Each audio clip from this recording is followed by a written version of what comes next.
ప్రభువైన యేసుక్రీస్తు నామములో మీ అందరికీ నా హృదయపూర్వకమైన వందనాలు. హోసన్న అనుదినం దేవునితో సందేశాలను వీక్షిస్తున్న మీ అందరికీ మరొకసారి నా హృదయపూర్వకమైన వందనాలు. దేవుడు మిమ్మల్ని దీవించి ఆశీర్వదించునుగాక.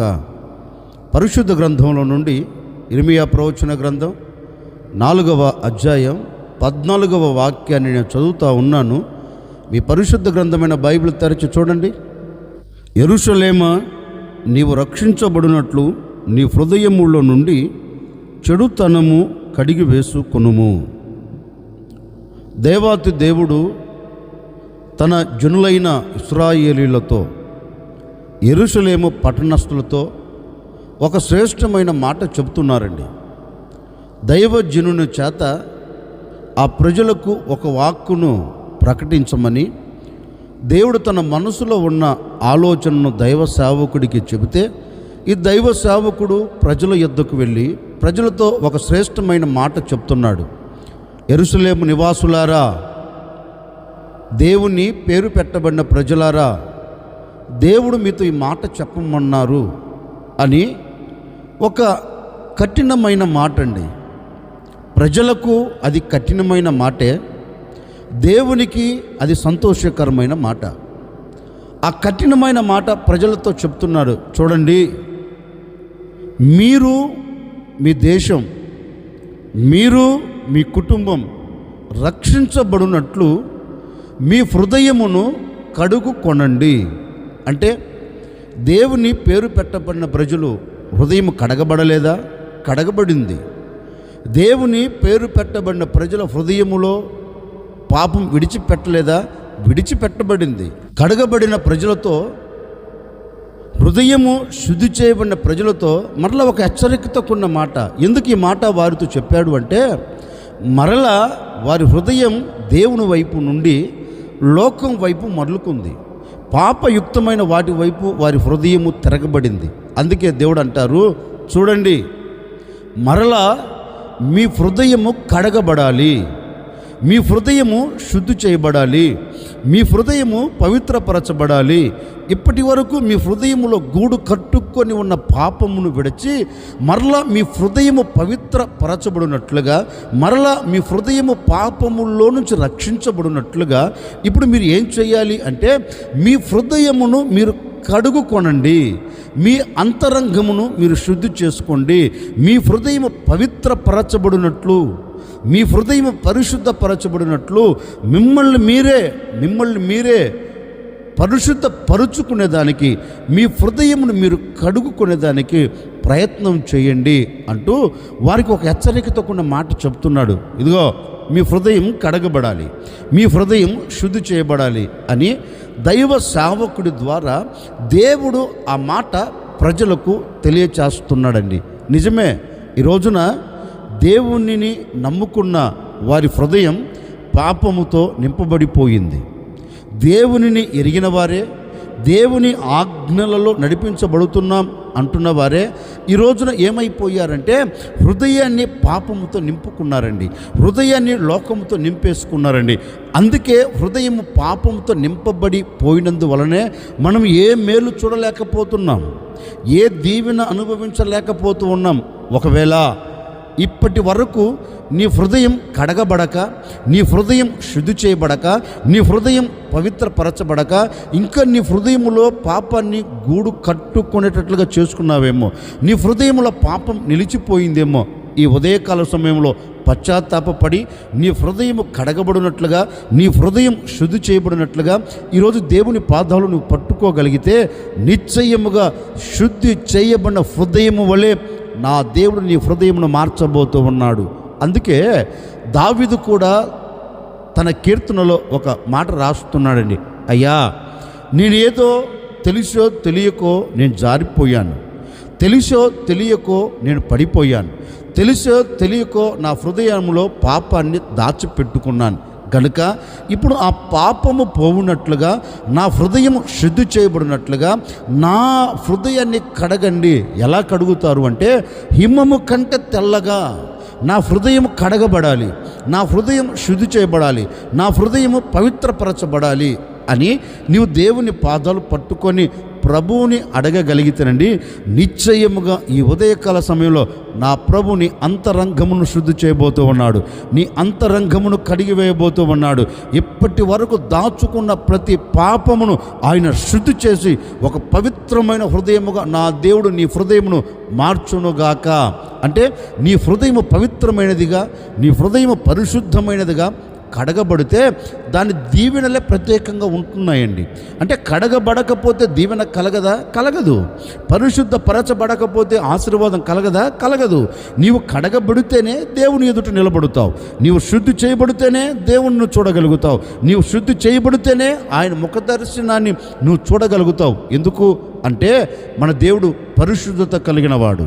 మన దేవుడు ఎవరు అంటే పరిశుద్ధతకు నాంది పలకగలిగిన వాడు, పరిశుద్ధ స్థలంలో నివసించగలిగిన వాడు, పరిశుద్ధ స్థలంలో నివాసము చేయగలిగిన వాడు. కనుక మనము పరిశుద్ధపరుచుకుంటే ఆ పరిశుద్ధ స్థలములోనికి ఆయన దిగి వచ్చి మన పట్ల అద్భుతం చేయగలుగుతాడండి. మన పట్ల ఆశ్చర్యమైన కార్యం జరిగించుటకు ఆయన సర్వశక్తి కలిగిన దేవుడు. అందుకని నీ హృదయము కడగబడినదై, నీ హృదయము శుద్ధి చేయబడినదై దేవుని సన్నిధిలో ఉన్నప్పుడు దేవుని యొద్ద నుంచి వచ్చే ప్రతి దీవెన నీవు పొందుకోగలుగుతావు. ఈ ఉదయకాల సమయంలో ఈ మాటలు వింటున్న నీవు ఒక్కసారి పరీక్షించుకో. నీ హృదయం కడగబడిందా? కడగబడిన ఆ హృదయంలో మరల లోకం అడుగుపెట్టిందా? కడగబడిన ఆ హృదయంలో మరల లోక సంబంధమైన వచ్చి నిలిచిపోయాయా? ఒక్కసారి ఆలోచించి మరలా నీ హృదయమును నీవు కడుగుకోగలిగితే, నీ హృదయమును నీవు శుభ్రపరుచుకోగలిగితే, నీ హృదయమును నీవు పరిశుద్ధపరుచుకోగలిగితే నిశ్చయముగా నా ప్రభు నీతో నివసించబోతూ ఉన్నాడు. నివసించిన ఆయన నీ పట్ల కార్యమును జరిగించబోతూ ఉన్నాడు. అందుకని దేవుడు చెప్తున్నారు, బాబు ఆ ప్రజల యొద్దకు వెళ్ళి ఆ ప్రజలతో చెప్పు, వారి హృదయము కడగబడలేదు, వారు రక్షించబడినట్లుగా, వారి కుటుంబం రక్షించబడినట్లుగా నీవు వారితో చెప్పు. మొదట మీ హృదయమును కడుగుకోమని చెప్పు అని ఆ రోజు వారితో చెప్పాడు. ఈ ఉదయకాల సమయంలో ప్రభు మీతో చెప్తున్నాడు, నిశ్చయముగా మీ హృదయము కడగబడితే అద్భుతాన్ని చూడగలుగుతారండి. దేని చేత మన హృదయాన్ని కడుగుకోవాలి? దేని చేత మన హృదయము కడగబడితే మనకు మేలు కలుగుతుంది? పరిశుద్ధ గ్రంథం నుండి ఒక చిన్న మాట జ్ఞాపకం చేసుకుందాం. అటువలే క్రీస్తు కూడా సంఘమును ప్రేమించి అది కలంకమైనను ముడతైనను అట్టిది మరి ఏదైనను లేక పరిశుద్ధమైనదిగాను నిర్దోషమైనదిగాను మహిమ కలిగిన సంఘముగాను ఆయన తన ఎదుట దానిని నిలబెట్టుకొనవలెనని వాక్యముతో ఉదక స్నానము చేత దానిని పవిత్రపరచి పరిశుద్ధపరచుటకై దాని కొరకు తన్ను తాను అప్పగించుకొనెను. పౌలు అంటారు, దైవజనుడైన పౌలు గారు ఒక శ్రేష్టమైన మాట చెప్తున్నారు సంఘముతో. సంఘమా, దేవుని మనసులో ఉన్న ఉద్దేశం, దేవుని మనసులో ఉన్న ఆలోచన ఏంటి అంటే, సంఘములో మడత మచ్చ అట్టిది ఏదైనా లేకుండా మహిమ కలిగిన సంఘముగా ఆయన ఎదుట నిలబెట్టుకోవాలి అని ఆయన వాక్యము చేత సంఘాన్ని ఏం చేస్తున్నాడంటే, ఉదక స్నానం అంటే సంఘాన్ని శుభ్రపరుస్తున్నాడు, సంఘాన్ని కడుగుతూ ఉన్నాడు. సంఘములో మచ్చ మడత లేకుండా ఆయన ఏం చేస్తున్నాడు? పరిశుద్ధపరుస్తున్నాడు అని సంఘానికి ఆయన ఒక శ్రేష్టమైన ఉపదేశాన్ని ఉపదేశిస్తున్నాడండి. ఎందుకు ఈ మాట చెప్తున్నాడంటే, సంఘములో ఉన్న వ్యక్తి అంటే, సంఘం అంటే ఏదో 4 గోడలు కట్టి పైన రేకులో స్లాపో వేసి దాంట్లో 4 చైర్లు వేసి 2 బాక్సులు పెట్టి ఒక మైక్ తీసుకొని మాట్లాడేది కాదండి సంఘం. సంఘం అంటే అది కాదు. సంఘం అనేది ఎలాంటిదంటే పవిత్రమైనది. సంఘం అంటే ఎలాంటిదంటే పరిశుద్ధమైనది. సంఘం ఎలాంటిదంటే మచ్చ మడత కల్మషము లేనిది. సంఘం అంటే ఆ సంఘముగా ఉండాలని ఆయన కోరుకున్నాడు. అందుకే పౌలు అంటారు, మీరు సంఘముగా చేర్చబడ్డారు, సంఘముగా చేర్చబడిన మీలో ఏముండాలి అంటే పరిశుద్ధత ఉండాలి. మీ హృదయం ఎలా ఉండాలంటే దినదినము వాక్యము చేత కడగబడిన హృదయము వలె ఉండాలి. అంటే నీ హృదయం దేని చేత కడగబడాలి అంటే వాక్యము చేత. అందుకే పౌలు అంటాడు, వాక్యమనే ఉదక స్నానము, వాక్యమనే ఉదక స్నానము నీ హృదయాన్ని కడగాలి. అంటే వాక్యము చేత నీ హృదయము సరిచేయబడాలి, వాక్యము చేత నీ హృదయము సరిదిద్దబడాలి. చూడండి, సంఘములో చాలామంది ఒక హెచ్చరికతో కూడిన మాట సంఘములో చెప్పారనుకో, సంఘముతో దేవుడు మాట్లాడారనుకో, సంఘం ఏమంటుందంటే, అందరూ కాదులేండి, కొందరు ఏమంటారంటే, ఎప్పుడు చూచినా ఈయన ఈ వాక్యము చేత హెచ్చరించటమేనా, ఈ వాక్యము చేత గొచ్చటమేనా, ఈ వాక్యము చేత బాధించటమేనా, ఎప్పుడు చూచినా హెచ్చరిక హెచ్చరిక హెచ్చరిక, కడుగుకోండి అంటున్నారు. కానీ ఏ ఒక్కరోజు కూడా, ఏ క్షణము కూడా దేవుడు మిమ్మల్ని ఆశీర్వదిస్తాడు, దేవుడు మిమ్మల్ని దీవిస్తాడు అని ఏ ఒక్కరోజు కూడా చెప్పరేంటి అనే వ్యక్తులు సంఘములో లేకపోలేదండి. కాకపోతే చూడండి, మీరు ఏమి చేసినా, మీరు ఎలా బ్రతికినా, మీరు ఎలా నడిపించబడుతున్నా దేవుడు మిమ్మల్ని ఆశీర్వదిస్తాడు, దేవుడు మీకు ఇల్లు కట్టిస్తాడు, దేవుడు మీ గర్భాన్ని తెరుస్తాడు, దేవుడు మీకు మేలు చేస్తాడు, దేవుడు మీకు ఉద్యోగాలు ఇస్తాడు, దేవుడు మీకు ఒక మంచి స్థితిని ఇస్తాడు అని చెప్పారనుకోండి, ఎంత ఆనందపడతారో, ఎంత సంతోషకరంగా అడుగులు వేస్తారో. అదే కానీ వాక్యము చేత కడగబడాలి, వాక్యము చేత సరిచేయబడాలి అని ఒక్కసారి మనం హెచ్చరించామనుకోండి, ఒక్కసారి వాక్యము చేత మనం మాట్లాడామనుకోండి, వారి ప్రవర్తన తీరే, వారి మాట శైలే మారిపోతుందండి, మారిపోతుంది. అంటే ఇలాంటి వ్యక్తులు దేవుని ఎదుట నిలబడేదానికి ఆస్కారం లేదు, ఇలాంటి వ్యక్తులు దేవునితో ఉండేదానికి ఆస్కారం లేదు. ఏ వ్యక్తి అయితే వాక్యం చేత సరిచేయబడుతాడో, ఏ వ్యక్తి అయితే వాక్యము చేత హృదయమును కడుగుకుంటాడో, ఏ వ్యక్తి అయితే వాక్యము చేత తను పవిత్రపరుచుకుంటాడో, నిశ్చయముగా ఆ వ్యక్తితో దేవుడు ఉండగలుగుతాడు, దేవుడు నివసించగలుగుతాడు, దేవుడు ఆ వ్యక్తితో అడుగులు వేయగలుగుతాడు. ఎందుకని అంటే ఈ వ్యక్తి వాక్యము చేత సరిచేసుకుంది, ఈ వ్యక్తి వాక్యము చేత కడగబడింది, ఈ వ్యక్తి వాక్యము చేత శుద్ధి చేయబడింది అని దేవుడు ఆ వ్యక్తి హృదయమును చూచి, ఆ వ్యక్తి హృదయంలో పరిశుద్ధతను కోరుకొని, ఆ వ్యక్తి హృదయం కడగబడినదై ఉండినందువలన దేవుడు ఆ ఇంట్లో అడుగు పెడతాడండి, ఆ ఇంట్లో నిలిచి ఉండగలుగుతాడండి, ఆ వ్యక్తిలో నిలిచి ఉండగలుగుతాడు. దేవుడు ఆ వ్యక్తితో ఉన్నాడనుకో, దేవుడు ఆ వ్యక్తితో నివసించాడనుకో, నిశ్చయముగా ఆ ఇంట్లో ఆనందం ఉండగలుగుతుంది, ఆ ఇంట్లో సంతోషం ఉండగలుగుతుంది, ఆ ఇంట్లో దీవెనకరంగా ఆ కుటుంబం సాగి వెళ్ళగలుగుతుంది. అందుకని వాక్యము నీ ఎదుటికి వచ్చి నీ హృదయాన్ని సరిచేయునప్పుడు, నీ హృదయమును హెచ్చరిక చేయునప్పుడు, నీ హృదయముతో గద్దింపుతో కూడిన మాట నీ హృదయాన్ని తాకుతున్నప్పుడు, నీవు శిరస్సు వంచి ఆ వాక్యము చేత నీ హృదయాన్ని కడుగుకోగలిగితే, నీ హృదయాన్ని పవిత్రపరుచుకోగలిగితే, నిశ్చయముగా ఆయన నీకు మేలే చేయగలుగుతాడు, ఆయన నీకు క్షేమమునే దయచేయగలుగుతాడు. ఎందుకంటే ప్రభు సమీపంగా ఉన్నాడు, ప్రభు ప్రత్యక్షం కాబోతూ ఉన్నాడు, ప్రభు మేఘాల మీద అడుగు పెట్టబోతూ ఉన్నాడు, ఆయన మధ్య ఆకాశంలో అడుగు పెట్టబోతూ ఉన్నాడు. మధ్య ఆకాశంలో అడుగు పెట్టినప్పుడు క్రొత్త నిబంధన సంఘం ఆయన కలుసుకోబోతుంది, ఆయన ఎదుట నిలబడబోతుంది.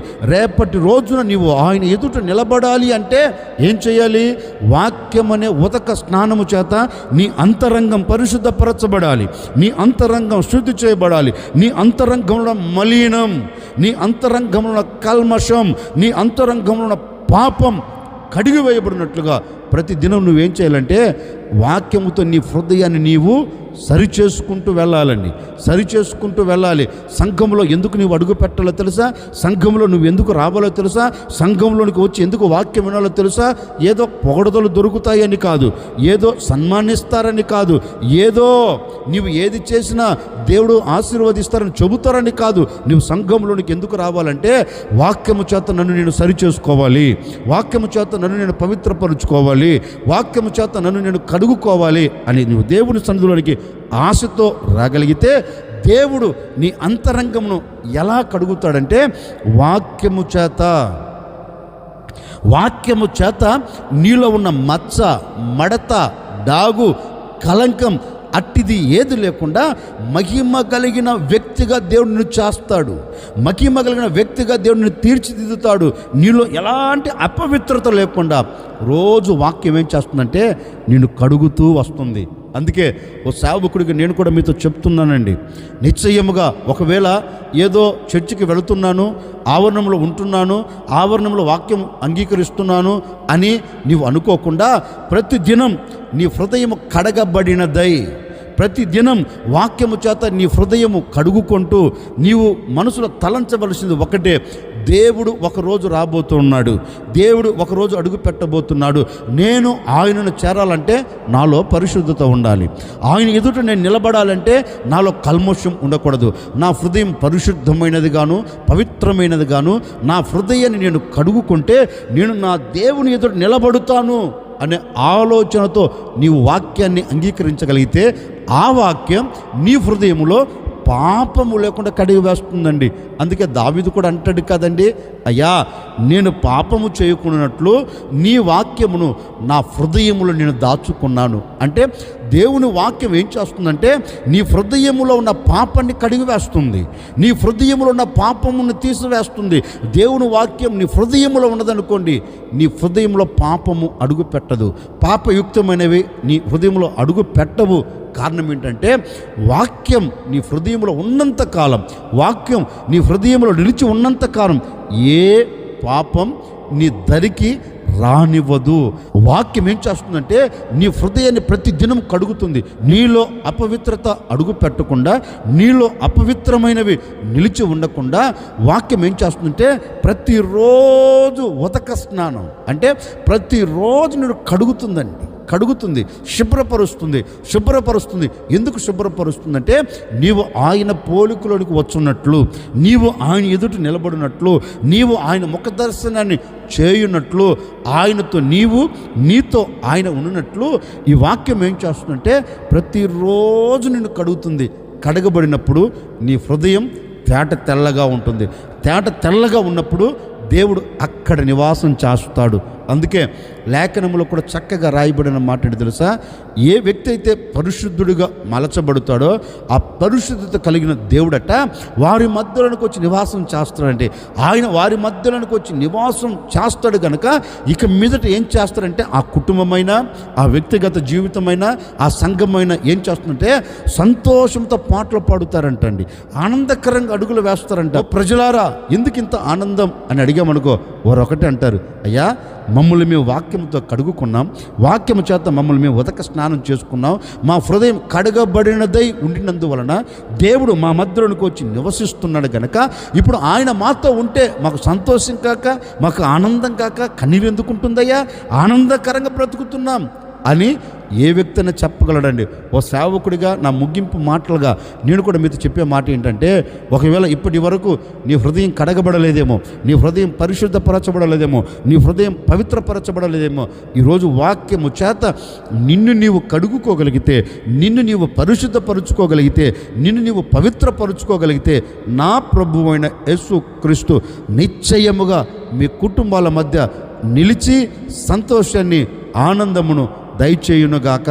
మీరు వాక్యము చేత పరిశుద్ధపరుచుకొని పవిత్రపరుచుకొని మీరు నిలబడగలిగితే ప్రభు రెండవ రాకడలో ఆయన ఎదుట మీరు మహిమ కలిగిన వ్యక్తిగా నిలిచి ఉండబోతూ ఉన్నారు. మహిమ కలిగిన వ్యక్తిగా నిలిచి ఆయన ముఖ దర్శనమును మీరు చేయుదురుగాక. ఆశ్చర్యకరుడా మీకు స్తోత్రాలు చెల్లిస్తూ ఉన్నాము తండ్రి.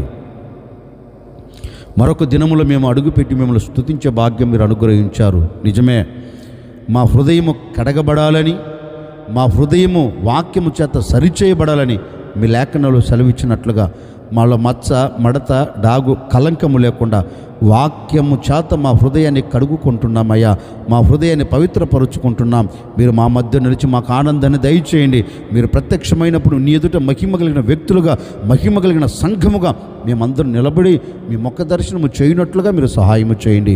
ఈ దినమంతా ఈ ప్రజల హృదయం కడగబడినదై ఈ ప్రజలు ఎక్కడ నిలబడిన అక్కడ మీరు వారితో కూడా నిలిచి కార్యమును మీరు జరిగించమని, ఈ దినమంతా ఈ ప్రజలకు క్షేమమును కలగచేయమని, ఆశీర్వాదాన్ని దయచేయమని యేసు నామములు అడిగి వేడుకొనుచున్నాము తండ్రి, ఆమెన్. ఈ దినమంతా నా ప్రభు మీకు తోడై ఉండి మీ అంతరంగమును పరిశుద్ధపరిచి మీ హృదయాన్ని కడిగి నా దేవుడు మీతో కూడా నిలిచి మీకు ఆనందము దయచేయునుగాక.